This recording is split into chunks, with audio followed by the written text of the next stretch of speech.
am Teresa Flores. And I am Chana Lapos. I am Julia Capillos. I'm Christine Ramira. My name is Myros. Well, specific section in science, technology, and society. So, who can read for the first paragraph? Please read.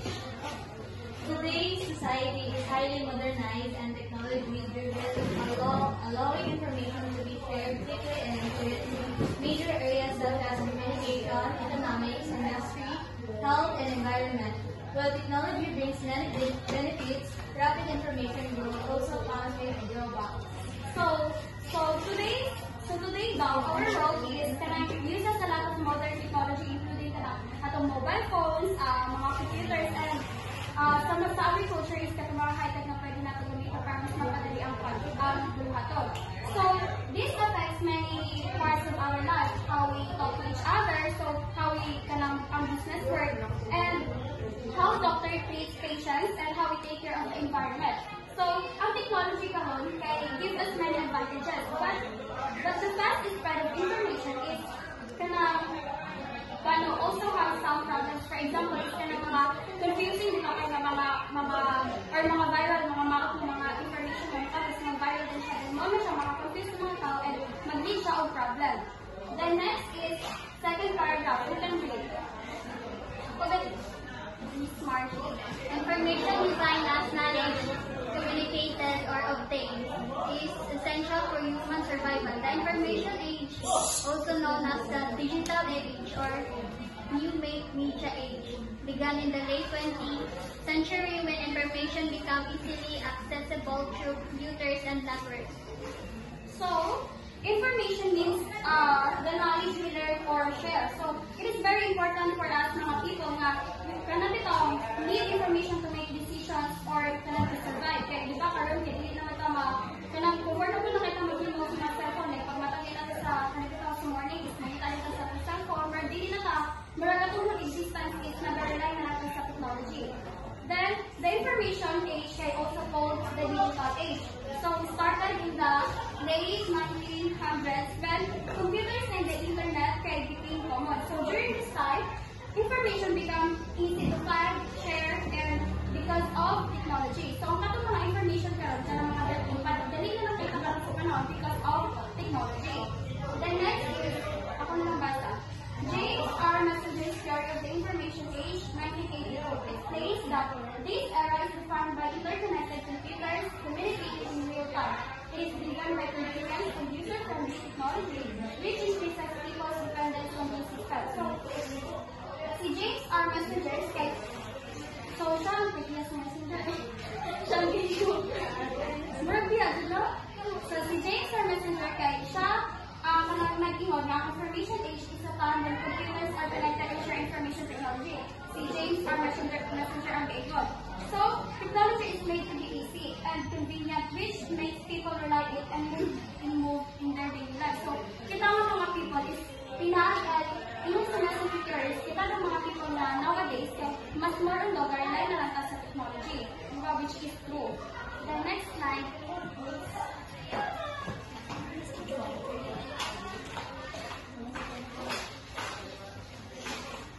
So, let's move on to timeline of information age. So, can you please read Miss Sheena sa Miss Margit na lang sa kanang first slide. 3000 BC. Sumerian writing system used pictograph to represent words.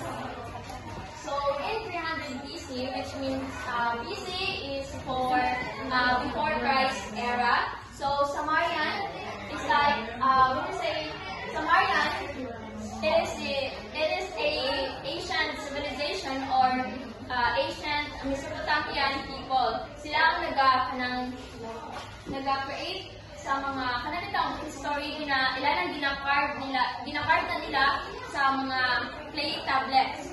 So, when you say pictograph, guys, everyone, pictographs is like symbols or images na nag-represent o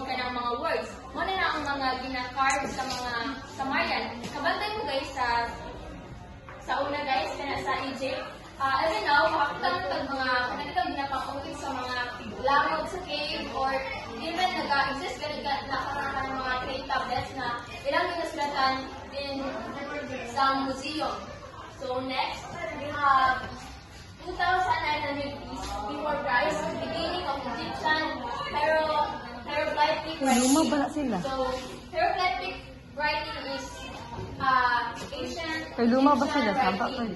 So hieroglyphic writing used the combination of these three: the pictograms, photograms, and the determining things. So pictograms symbols representing object or concept, while the phonograms symbols representing sounds, and then determining symbols clarifying meaning. So ang aking hieroglyphic na klase nga pagsulat sa mga Egyptian guys is hanapitang mag-draw lang sila o for example mag-draw sila of bird. Ang meaning ana ay bird of life. Hanapitang it's like mixing the art and the writing.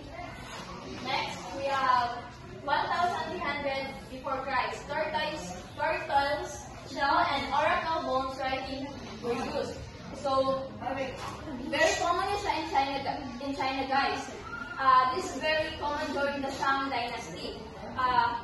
When we say tortoise shell, tortoise shell, guys, is kanang shell sa bao.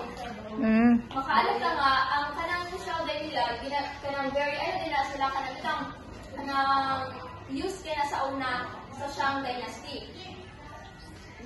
Use shell and bones, dahil sila mag-guard ng mga Chinese character. And nakahilig mong gumaglanto o ganun ito mga kanang Chinese vlog. Wow!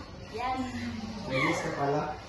Tapos, kanang nakakita dito pa kung saan nila process, pero kato siya kay bones na to siya, pero wala na siya ang oracle bones. Nanapitang, ilapan lang makaagi pa na siya nag-process, kaya i-ferment pa na nila, ibulag pa na nila, tapos ilapan ng sa tawag ay gabason, tapos ilapang lihaan, bitaw. So, ang kaning purpose guys is ilan ang ginag-use for divination. When we say divination, kanapitang, kapag kayo sa una kanapitang, ay nakabantay nakakita mo mga historical drama, kanapitang, mag-alala sila o kanang mga stake, tapos kung kayo mahulog, kanang punito na nila, tapos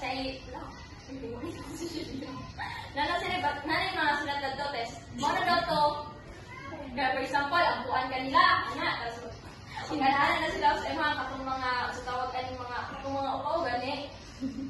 Mag-alala na sila sa tapos yung ang Buddha, muna daw ginampuan nila. Mga monghe. Mag-alala na sila, ang katong stick na mahulog, kaya muna to ang imuha daw ang future. Muna ang purpose sa kanang turtle shell and oracle bone writing were used. So next, we have 500 before Christ. Papyrus scroll was used. In 500 before Christ, the Egyptians used the papyrus scroll as writing material, but the piece of the papyrus talabitang cellphone. Basta isang na-load or kung na lang ipakita